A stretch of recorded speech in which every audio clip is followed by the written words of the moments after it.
Could you be the victim of real estate fraud? I'm Doreen Gagne with a Focus on Nova team, and I'm here to talk to you today about this very real and rising issue in the real estate industry, and that is real estate fraud. And I can speak from experience as I was approached by one of these potential fraudsters very recently. So let's talk about what does that look like. So these scammers will scour the land records looking for vacant lots that have no mortgage, and generally the landowner lives out of state, out of town, a good distance away. Next step is they'll reach out to a real estate professional and ask them to list this property. Usually there's a sense of urgency. We need to hurry up and get this sold because whatever reason. And they're willing to sell this lot for below the market value just to hurry up and sell it. Request no signs in the yard. And all communication is done via text or email. Occasionally a phone call, but usually it is via text or email. They'll set up fraudulent emails, usually using the landowner's name, and communicate that way. So that's one way that realtors can recognize that this is a scammer. And that's kind of the first line of defense, is your real estate agent doing their due diligence and recognizing. I reached out to the landowner. I got in touch with the real landowner to confirm, are you selling this property? And of course, it was a no. And once I pushed that scammer to have a Zoom meeting or to talk on the phone or to provide some photo ID, he ghosted me, or she ghosted me. So that was a scam avoided.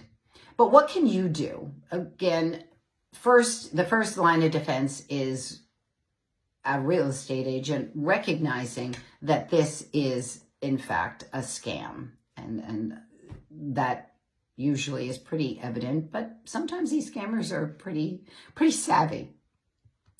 But for you as a landowner or a property owner, one of the easiest ways to sort of minimize that possibility is to set up an alert on Zillow, Trulia, whatever those subsidiary sites are, with your property, so that if it does get listed, you'll get an alert that it's on the market. And if that's the case, you want to reach out to that agent who listed it and tell them to immediately take it down. And what are some other steps? You can take out a small mortgage on the property so that there is a lien or a mortgage, and that adds an extra layer of paperwork. Again, it doesn't prevent these scammers, it doesn't prevent the fraud, but it adds an extra layer of protection.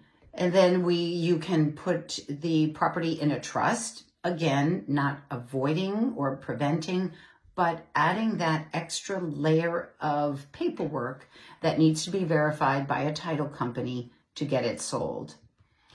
Many counties now have those alerts that you can sign up for in the county if a deed or a mortgage is filed under their name or a request.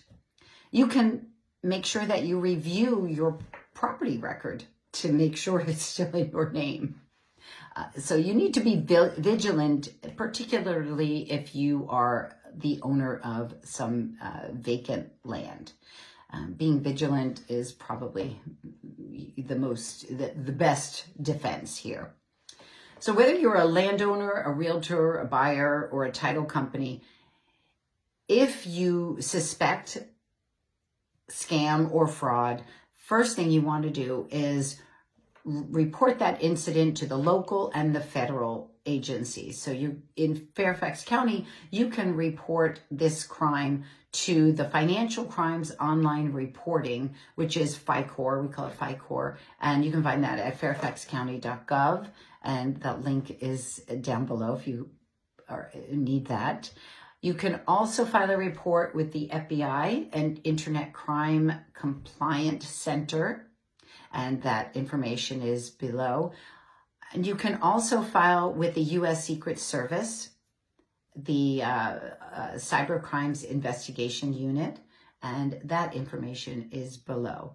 So be vigilant, be alert, and add some extra layers of protection to help prevent land fraud.